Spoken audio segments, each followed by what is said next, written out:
You have the right to remain silent. Anything you say can and will be used against you in a court of law. You have a right to an attorney prior to or during any question. If you can't afford one, the court will appoint one for you. Do you understand your rights? When the wolf is at your door,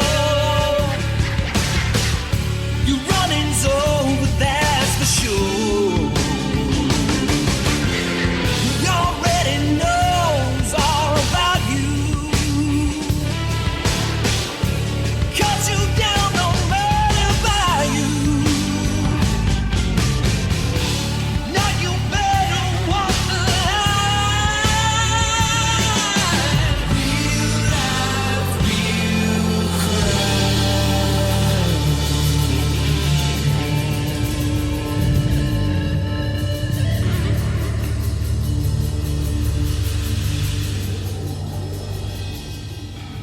Warning, this episode of Real Life, Real Crime, the podcast, may contain descriptions of acts of violence or that of a sexual nature and should be for people that are 18 years or older. Heed my warning, people. I do not get the facts of these cases off of the internet or from some television show. The facts I'm retelling you were presented to me by the victims of the crimes or the perpetrators who committed the crimes against the victims. My descriptions of the crime scenes, what I saw with my own two eyes. If you're going to get it. Hello, everybody, and welcome to this episode of Real Life, Real Crime, the podcast. As always, I'm your host, Woody Overton. And today, we're continuing with hashtag Justice for Bradley Stracener and now hashtag Justice for AO. And I want to say a couple things real quick. First of all, I'm not scared of you. Not scared of you. Send your death threats. Send your threats of violence. What have you. Don't care. Not scared. This dog won't run. Just makes me come harder after you. Secondly, for everybody out there that watched these episodes on y'all, I gotta say some different words because I'm recording this for TikTok now, and I'm explaining to you why. And on TikToks, you can't say certain words, but if you watch the episodes on YT, that's one of the words you can't say. Then I want you to know that my YT account has been hacked. That everybody's commenting saying, "Oh, it says you were removed for violating community standards." That's not true. Every YT account is set up through Gmail. All right. They hacked my Gmail account, and through that, they were able to get into my YT account, and they made 7 years of videos disappear. Now, until this case, I didn't record videos of me recording episodes. It was normally like me cooking or, just different shit during COVID and stuff like that. Just more fun stuff than anything, just different crawfish bowls and turkey fries, whatever. So it didn't matter. But is it a coincidence that they hacked it now that everybody's watching it on YT? No, it's not. And I know most of you TikTokers out there don't know anything about a podcast, and you're visual people and you want to see it. And that's why we started posting them on there, and it was working. We had over 20-something thousand just on YT, and we have millions, but 20-something thousand, that's 20-something thousand people that were watching the shit show that's going on in Vernon Parish. Okay. So not scared. And guess what? I'm going to get it fixed eventually. And it takes time. But like I told Morgan Baggett in the beginning, this is a war. This is not a battle. And they won that battle. You didn't kill me. You didn't stop me. And I'm about to rain more pain. And I'm getting tips every single day. So many y'all, you wouldn't believe. I played a couple of them on TikTok, and then I'll probably put another one up tomorrow. But I'm going to start changing the voices. And somebody said that, oh, it's a small town, I get that. The people didn't ask to be anonymous. I just took their name out of it for whatever reason. But I'm gonna get a voice app and start changing the voices so y'all can hear. I do from one end of the spectrum, like Detective Vance shouting down the hallway to in front of all the female prisoners to get AO ready for her polygraph in Lake Charles. Well, everybody knew what she was going to talk about, but it wasn't just the females. You have male trustees. You have corrections officers. Obviously, these are the ones that told these people that called in the tips. And you have all of these people that knew she was giving up the juice on Bradley Stracener's schmurder. And I got to remember today to say this because I'm recording this for TikTok, and you can't say the M word on TikTok. So anyway, whatever. Today I'm going. The autopsy. The autopsy has been put up for Patreon and Convicts. Patreon and Convicts are our subscribers. They get commercial-free early releases, bonus episodes, and all that good stuff, and stuff like this. But this is not something that. Anyway, they have to sign an exclusive thing saying they won't share it, etc. But if you can't be a patron or convict, I totally get it. This is a business, unfortunately. Also, as passionate as I am about it, I have to pay my bills, right? I have to be able to come to Vernon Parish and spend weeks and tens of thousands of dollars away from home, away from my family, when I'm bringing these cases to a close, and I got to pay for it. So the subscribers, Patreon and Convicts, Patreon or simply our subscribers through the Patreon app, and Convicts are subscribers through the Real Life Real Crime Community app. Same thing, same levels, different names, different platforms. All right, so that's a very real deal. And thank you, Patreon and Convicts. I love y'all. If you can't be one or don't want to be one, I get it. There's all kinds of different money levels on there. And if you can't do that, I get it. I still love you, and you're the best fans in the world, and the people out there that care so much about Bradley Stracener and Austin O'Banion, you wouldn't believe. I'm talking to them every day and getting messages every day. I'm talking about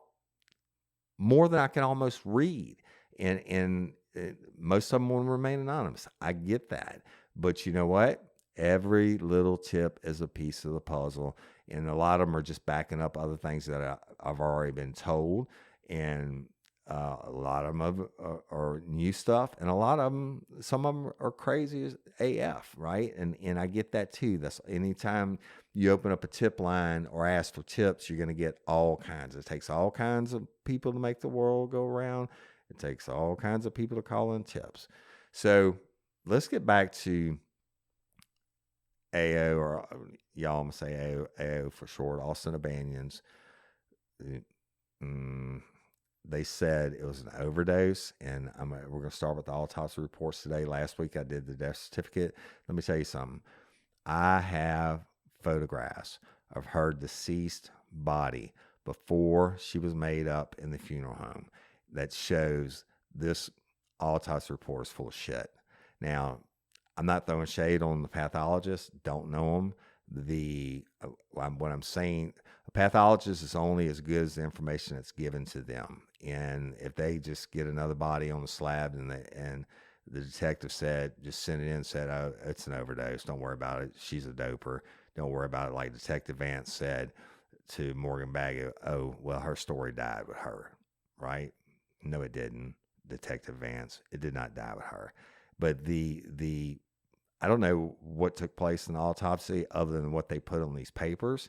And I can tell you right effing now that I know what they told the family, that she didn't have a scratch on her, didn't have a mark on her. They're full of shit. And I'm doing this because I believe I'm going to get justice, and I believe that I'm going to bring it to a conclusion. I believe that it's going to trial one day, and I pray that I get to go up there and show the evidence that I have where they lied. And then they'll have to explain why they said there wasn't a mark on her. Now, the autopsy, again, I'm not throwing shade on pathologists, don't know them. I'm not saying everybody's dirty or everybody's in cahoots. And in the beginning of this case, from the law enforcement standpoint, I just wanted to believe that maybe Vance was just that incompetent. That's small parish detective who needs the badge to feel like a man, who walks around and puffs out his chest or whatever and doesn't know what the fuck he's doing. Well, I was still what I wanted to believe, and then I get more tips and more tips and more tips, and then the Sheriff Sam Craft, and Sam Craft, you can come out publicly and answer this. You tell the family, you tell the AO's dad that she didn't have a scratch on her, and okay, that's not true. Evidently, you didn't look at her body, or you listened to somebody else that told you that, because I have the pictures. All right. And certain things in this autopsy, and I'm not going to be able to get through it all today. Certain things in this autopsy report where I told you they go step by step on the body. There's no way they're correct. All right. And put the best experts in the world up against it. And yes, I do have, over the years, to develop relationships with many pathologists and medical professionals, etc. Now, let's just get to it. The autopsy report, and y'all, there's so much medical jargon in there and that's one of the reasons subscribers and patrons have it, because it's going to be so much more than I talk about. And I'm not leaving out anything that would be beneficial to Vernon Parish Sheriff's Office. I'm leaving out stuff like certain medical terms. I don't even know what they are after 30 years of being involved. So I'm just going to hit, this is raw and unscripted. I'm going to start rolling with it.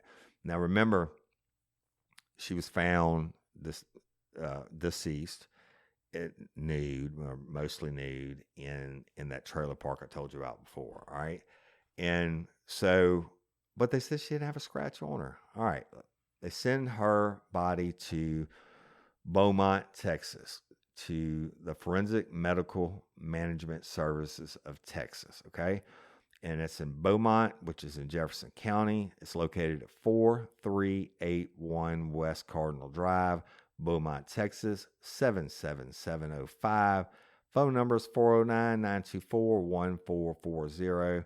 Fax, if you don't need that. All right, the case number is 23-0763, B as in Bravo, M as in Mike, T as in Tango. Then it says, autopsy report. Name of descendant. Y'all, it's still hard for me to pronounce the name, but it's spelled Astin, but they call her Austin. Austin O'Banion. Race, white. Sex, female. Age, 41 years. Height, she was 67 inches tall. So that's what? 5 times 12, 60. So 5'7". Weight, 172 pounds. Date and time of death, July 31st, 2023 at 8:36 a.m. And yeah, that would have been the time the coroner got on the scene and called it. That's actually, we know that's not when she died. But date and time of autopsy, August the 3rd, 2023. They began it, or it says it, 10:30 a.m. The pathologist, forensic pathologist, Stephanie Weir, MD. Pathological diagnosis: toxic effects of methamphetamine and citrulline. Peripheral blood reveals methamphetamine, citrulline, and metabolites. But section B, cerebral edema. Yeah, look it up. Okay. Cause of death: toxic effects of methamphetamine and citrulline. Manner of death: accident. Let's see, I got to zoom in on this. Identification and time of death and date of death are provided by the coroner. That's Vernon Parish Coroner. Circumstance and history: please see authorized inquest information sheet. Authorization: Dr. Sean Granger, MD, of Vernon Parish, Louisiana, has given written authorization to perform an autopsy on the descendant. And the attendees, the they had one forensic technician, Amaja Pollock, that's assisting this doctor. Okay, next page. Description of autopsy findings. And of course, at the top of the page, it has the file number again, 23-0763 BMT. Y'all, the 23 and the dash, the 23 is actually the year, and this would have been the 763rd autopsy they did this year or that year. So external examination. Let me see if I can zoom this in better. External examination. The body is that of a. This is what they wrote, y'all, not me. It says under external examination, the body is that of a well-developed and nourished adult white woman with nomosthetic body habitus, appearing the above stated length and weight and comparable with the reported age. The body mass index is 26.9 kilograms. Condition of body. Condition of the body is cool to touch with mild rigor mortis. The liver or livor mortis is fixed, red pink, and extends over the interior and posterior surfaces of the body, except in areas exposed to pressure. The body is neither decomposed nor embalmed. Vegetative debris is adherent to the body. All right, y'all. I am not going to punt outside my coverage, but I will tell you what I can decipher from this as we go. So everybody knows about rigor, right? And even if you're face down, your body settles on one side. If they turn you over for transport, the blood settles on one side. When your heart stops beating, whatever, gravity takes effect. And whatever position your body's in, all the blood will drain to that. It's like a bruise. But even if they transport you, they turn you over in a different position to transport you, the blood will then drain to that point, but you will still be able to see that there was blood first on whatever position you're in. All right, naturally, the body's cool to touch, blah, blah, blah.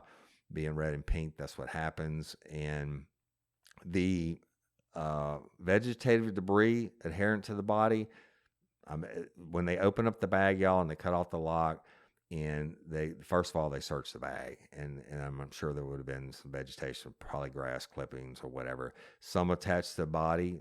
And they said she was found, down naked, so or mostly naked. So I guess that came from that. All right, head and face. The scalp hair is long, blonde, and wavy. Eyes. The iris appear hazel. The comeae, y'all, I don't know how to pronounce half these words. Comeae are slightly clouded. The conjunctive are unremarkable with no petechial hemorrhages. The sclerae are white. The eyes appear slightly deflated or sunken. All right. That being the sunken part, that's normal, y'all. That's what happens after death. No petechial hemorrhages. You're a true crime fan, you know what that is. If somebody choked you to death, the petechial hemorrhaging is the blood vessels actually burst in your eyes, and it'll make your eyes turn. Yeah, I mean, you can see it. Blood red, for lack of a better term. All right, nose. The external nares are free of foreign material or abnormal secretions. The nasal skeleton is palpably intact, saying that the nose wasn't broken. Mouth. The lips have no injuries. The oral cavity has natural detention and good repair. The oral mucosa has no injuries or hemorrhages with intact frenula. I'm guessing they're saying her mouth, her jaw wasn't broken or whatever. Now, let's get to this next part. Ears. The external auditory canals are free of foreign material. The earlobes appear remotely pierced. All right. I have pictures that show there should have been something else listed by ears. Again, the external auditory canals, meaning your earlobes, are free of foreign material. The whatever part it is. I'm not your doctor. Fuck. The earlobes appear remotely pierced. Okay, that leaves it vague, right? I don't know a female that doesn't have their ears pierced, but the damage that on the photographs that I have to her ears is should have been noted. Now, are they skipping through and it's another doper overdose already? That's what, and I'll read it to you in the end of this. That's what the coroner is sending it. You know, if you think it's a murder, you send the detectives with all the information on the case, everything, whether it's domestic and they've been fighting forever and the boyfriend's saying this or whatever. Yeah, they ain't got dick on this case. Another doper died of overdose. Check her out, right? That's bullshit. Okay, I'm just telling you, and I can't in good faith, even for Patreon convicts or anyone, show these photographs that were given to me. But I will use them when I give this back to the powers the correct powers that be in law enforcement. So the neck is symmetrical and has no palpable masses. Well, she didn't. They're saying she didn't have any lumps on her neck or whatever. Why isn't there anything else noted about her neck? Got photographs. Somebody's gonna have to fucking answer for this. You know what? This is in 2023, so we're almost 3 years later. No, we're 2 years later, almost to the day of this autopsy, right?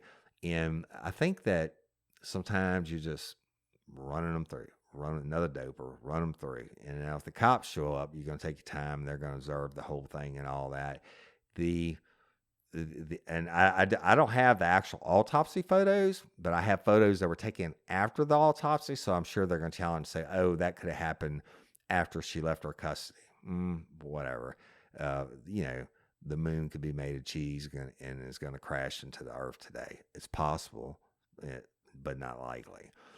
So the chest, the thorax is well developed and symmetrical.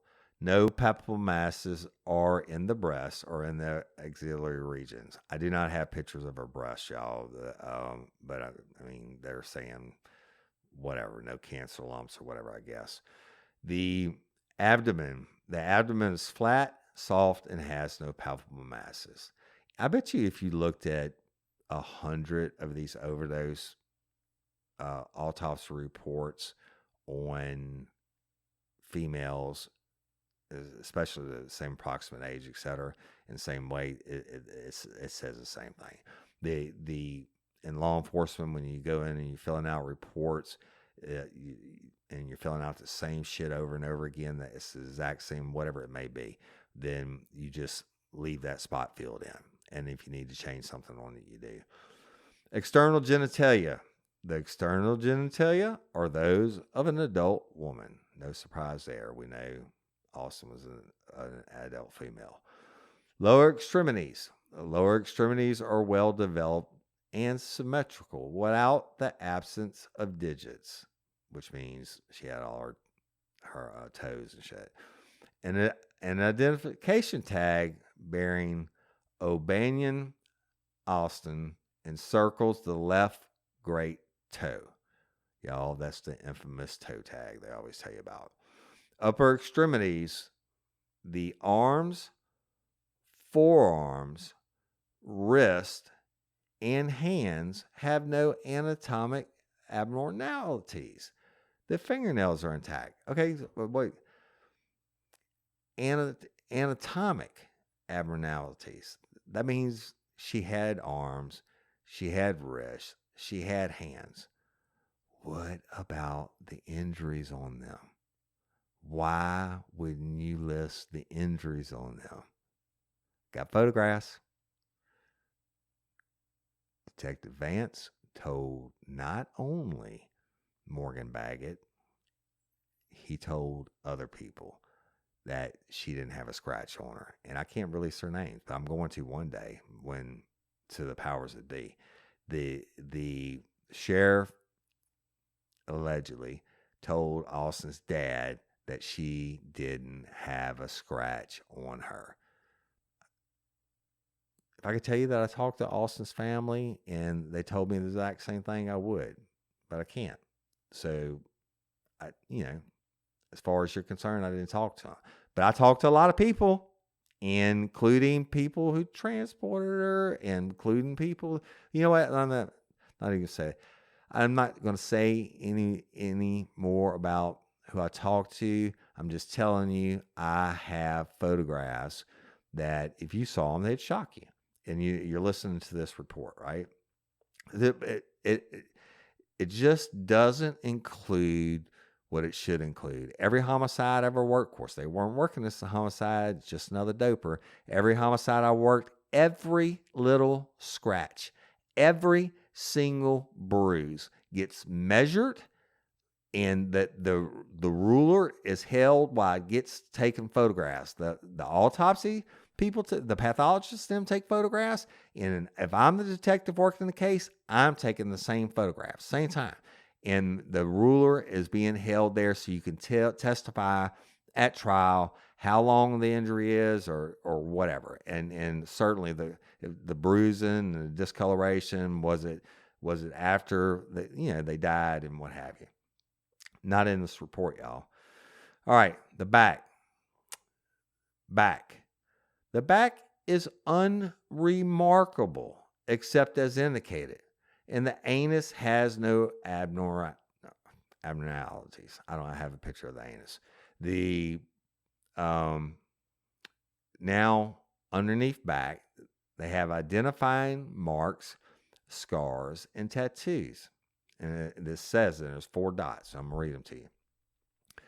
Multiple tattoos are on the body, including depictions of a 4-leaf clover on the left side of the back, a pair of cherries on the right pelvic region, and a heart on the dorsal aspect of the right hand.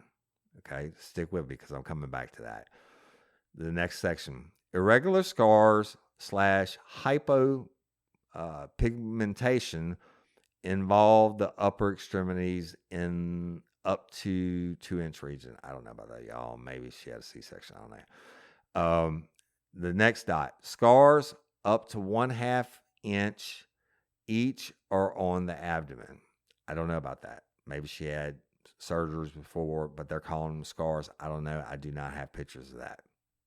Then the last one is a 1-inch scar is in the right inguinal region. Don't know about that. Okay. What I do know about is, let's go back to the first one. Multiple tattoos are on the body, including depictions of a 4-leaf clover on the left side of the back, a pair of cherries on the right pelvic region, and a heart on the dorsal aspect of the right hand. I have the right hand photograph, y'all, but more importantly, I have what's supposed to be the 4-leaf clover on the left side of the back. If it was just a tattoo, it would be fine, right? The image I have after the autopsy, the image I have of the tattoo, it's almost like it's scraped most of the way off. It's so bad that I had to ask the person what it was, and they told me it was a 4-leaf clover. But it appears to be, in my opinion, I'm not saying anybody else's, my opinion of looking at the photograph, it appears this tattoo is damaged, like the skin is torn, like as if the body was drug on pavement or something like that. Whatever, however it happened is speculation on my part, but I can fucking well tell you that there's damage to that tattoo, period. And it's just not mentioned. I mean, do you think it's just another doper and she rolled around in a dope phase and scratched herself up? So we're just not going to mention it because it's just another doper. Did you ever think it might?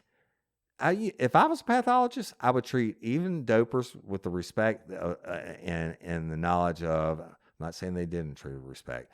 I would treat every case that every accidental overdose I ever worked, I treated it as a homicide until I could prove otherwise. How about that? And if I sent the body for an autopsy, I was fucking there, or one of my guys was there. Somebody was there from law enforcement to document and say, hey, what about this? Why is this torn?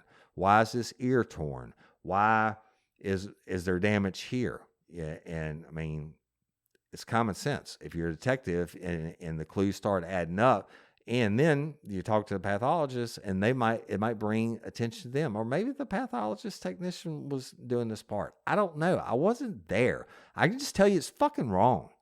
It's just wrong. All right. So, all right, go on to the next page. The next page. All right. Again, the file number and Austin Abanion is page 3 of 5. And there's no way I'm getting through all 5, y'all, because these pages get long as AF. So, evidence of therapy. Evidence of emergency resuscitation and or medical therapy is absent. Okay. I've seen this a lot. And so if they try to resuscitate somebody by pumping on their chest or whatever, and you get into an autopsy, even though it's a homicide, that has to be noted, because naturally, if they have injuries elsewhere, they'll come back and say, oh, couldn't that be an injury too? The defense attorney would, and then the pathologist can testify, say, no, that her chest was caved in because they kept pumping on it, right? Especially in babies and stuff. All right, but check this out. Evidence of injury. Abrasions are scattered on the body. I'll say it again. Abrasions are scattered on the body. That's one dot. Second dot. A 3/4 inch laceration is on the right knee.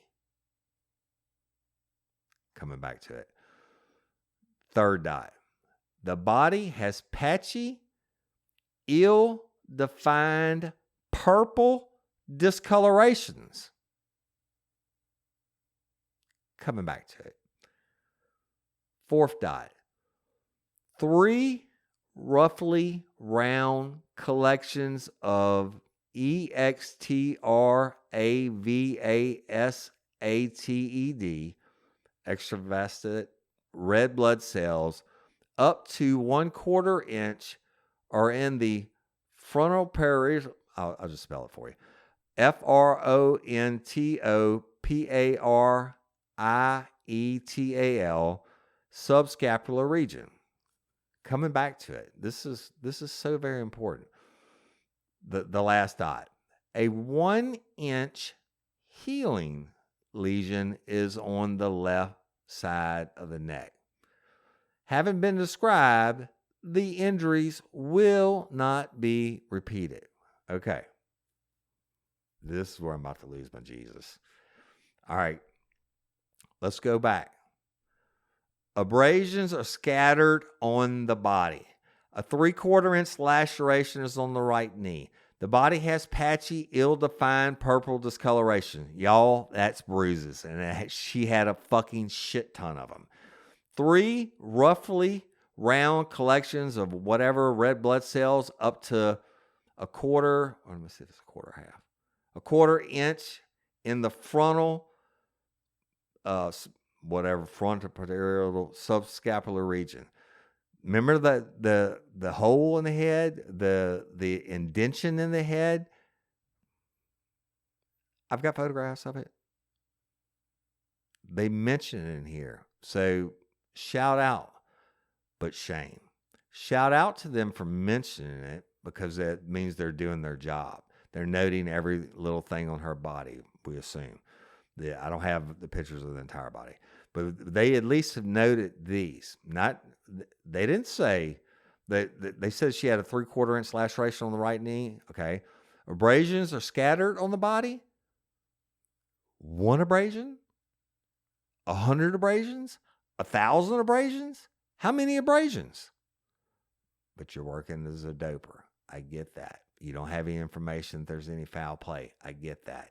Can't really throw shade on the pathologist, but where, y'all, the pictures.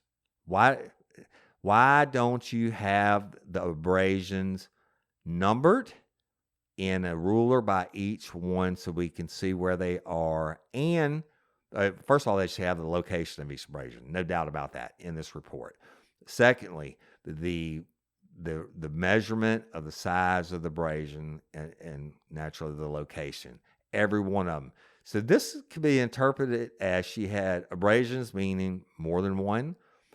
It could be 1,000,000, right? The what happened in Jackie case I worked when the doctor didn't let us in and he said she's just another doper, and then we get called to this gonna die in the emergency room, and they get called back 2 days later to the ICU and get up there. She had 57 fucking injuries to her body, and that ER doctor who was a dick and didn't want to let us in. They were busy, and I get that. He was like, no, you don't need to get in and see the body. She's going to be dead anyway. It's just another doper. And that was his words. And then we get called in days later. She's in intensive care on life support, which she's lived for almost a year.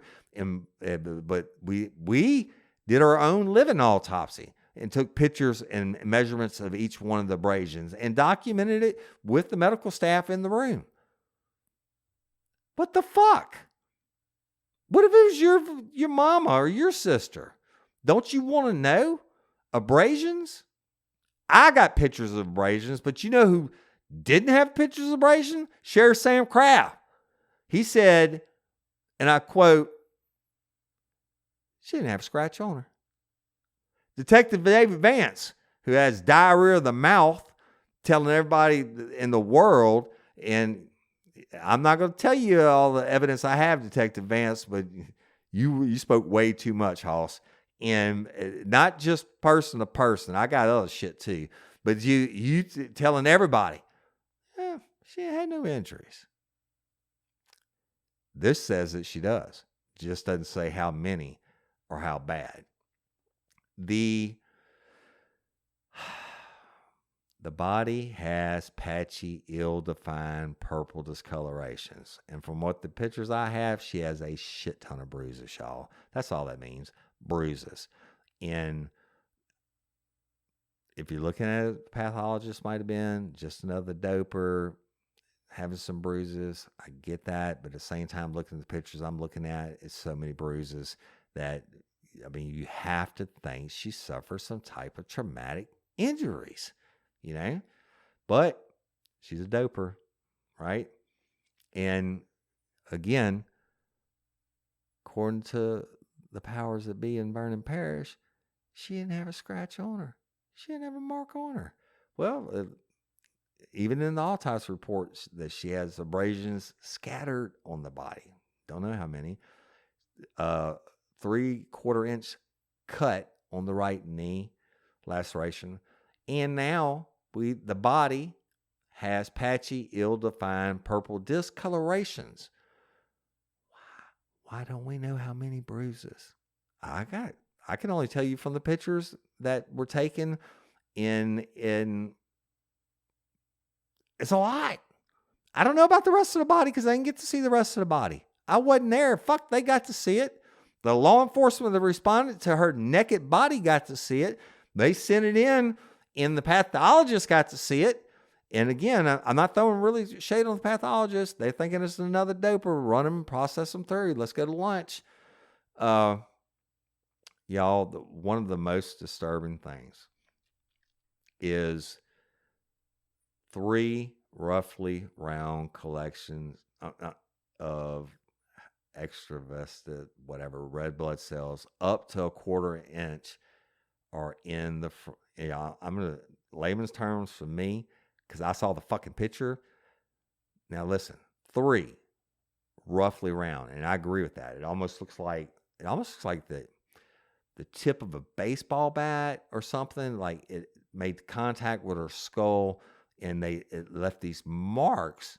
And yet they're definitely round. and this is not bruises. Okay, they're not even calling it bruises on here. I mean, it's bruise, but it's a wound, and up to 1/4 inch. 3 that are up to a 1/4 inch each in the frontal parietal subscapular. You know what? I'm gonna fucking look that up right now while we're on the thing. But the healing lesion on the side of the neck, whatever, got that too. Can't. Who's to say it was healing or wasn't healing? But let me look this up. I'm getting out. I'm gonna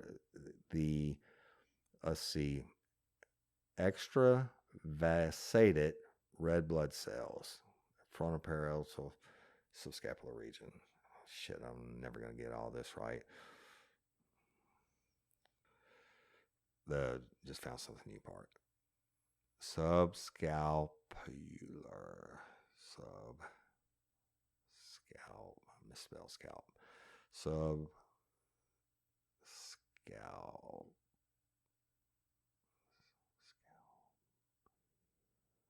All right. And this same shit. So I don't know. I don't know on that one, but I damn well know what I can tell you. And this keeps referring to the shoulder. Back to the autopsy report, and I'm gonna end it for the day. What it clearly states is,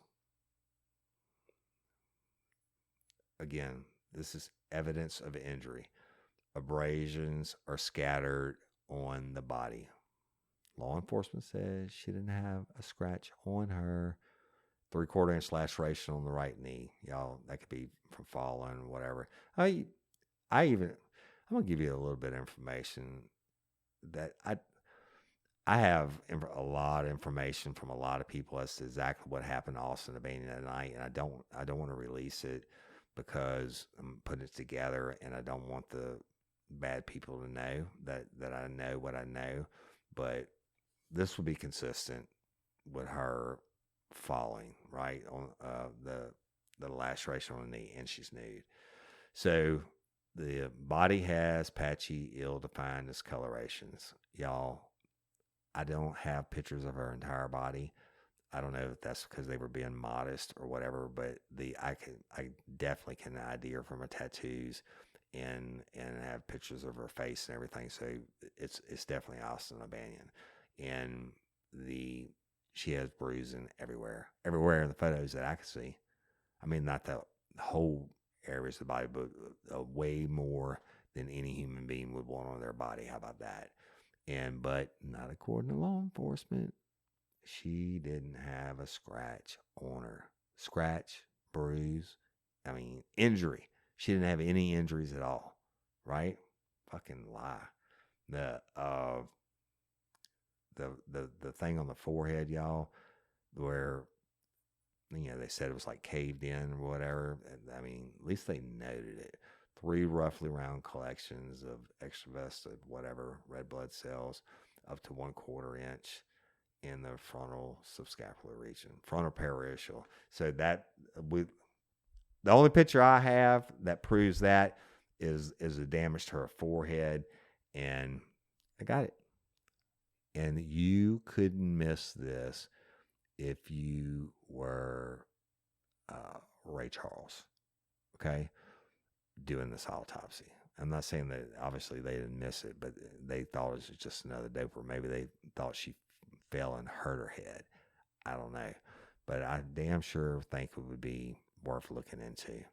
And if I'm a cop, this is, a lot of the autopsies I've done or taken a part of were because I responded to the scene and the body, even if they were dopers and an overdose, a lot of them were, and respond to the scene. And if they got bruising, they got cuts or scratches or anything like that, y'all, they may not have a bullet hole or a knife wound or anything else. I'm sending them for an autopsy. You know why? Because I want the pathologist, the person. I'm going to give them all my information. Look at, hey, she's got all these injuries. Yeah, she was a known drug user, but she's got all these injuries, and these look suspect to me. Okay. And, I mean, but I they died of an overdose, but let's just make sure, let's do our due diligence. Let's give her the respect of seeing if there's any foul play. And unfortunately, sometimes in cases like this, it appears that they shipped her off to have an autopsy done without the family seeing the body, and ship her off to have an autopsy done, and they list some injuries and stuff. But we don't know how many. Not there. I mean, it's just not there. We don't know how many bruises. We don't know how many abrasions. We don't know how many cuts. We don't know. But they're all over the body. I would be fucking livid. Livid. I would be embarrassed if I was law enforcement. That's why I always went on cases, even if I knew it was an overdose. Went on the cases because without a shadow of a doubt, at some point, a family member is going to come back, or a friend, or somebody's going to come back and say it was foul play. Now, I have so many of those cases. I'm like, no, it wasn't. And got photographs of everything, every single injury, and the pathologist cut it out or opened it up or looked at it and examined it and said, nope, this wasn't the cause of death, right? That ain't happening here. I guess maybe I was smarter, more proactive, more worried about my fucking career, and knowing that people, after the first time somebody came back on a doper case like that, and y'all, I'm not throwing shade on Austin for being a doper. High risk, let's call it high risk lifestyle. The people make poor choices all the time. Nobody deserves to be murdered, and I have to say that because I'm hoping this video is going to go up on TikTok and you can't say the M word because some assholes hacked my stuff and got to take it down. That's fine. Whatever. I'm going to get it back. And do you think, what a coincidence? 7 years, all the cold cases I've done and everything else. And just now it happens when the heat's getting dropped. Okay. Death threats against me when the heat's getting dropped. Okay. I'm still here, and I'm going to be here every single day taking the tips. And you know what? I believe blue. I'm an old cop, and I'm not trying to throw shade, but they fucked this up. If you're wrong, you're wrong. The best thing they could do is come out and produce autopsy photos with the measurements of all these injuries and everything else, and say, look, the pathologist noted each and every single one of them and explained that this injury couldn't have caused the death, especially the damage to her head. We're all human beings. We make mistakes. But then who in the fuck tells the family members and people around town, tells all these people that she didn't have any injuries, not a mark on her, not a scratch? Either you straight the fuck lying, or you were told that by somebody who was straight the fuck lying. And that's it. I'm done for this week. Again, the YT, I hope I didn't say it, the YT that has been hacked is not removed for violations. That's BS. They hacked my Gmail, changed my password. I can't even get in to change the password. They're working on it. It's fine.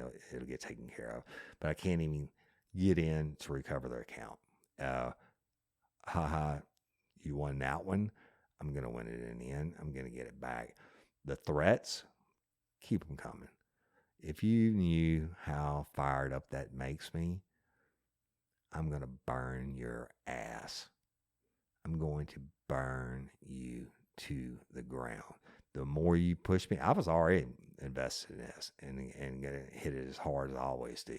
Now, and when I take it personal, no, you're a little bitch, and you're hiding little bitches, and that is what it is.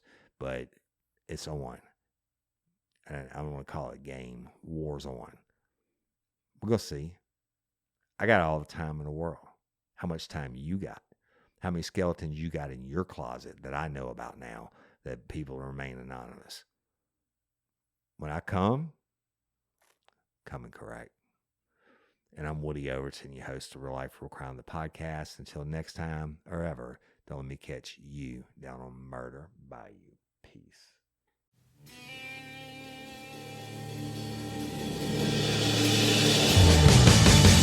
You have the right to remain silent. Anything you say can and will be used against you in a court of law. You have a right to an attorney prior to or during any question. If you can't afford one, the court will appoint one for you. Do you understand your rights? When the wolf is at your door.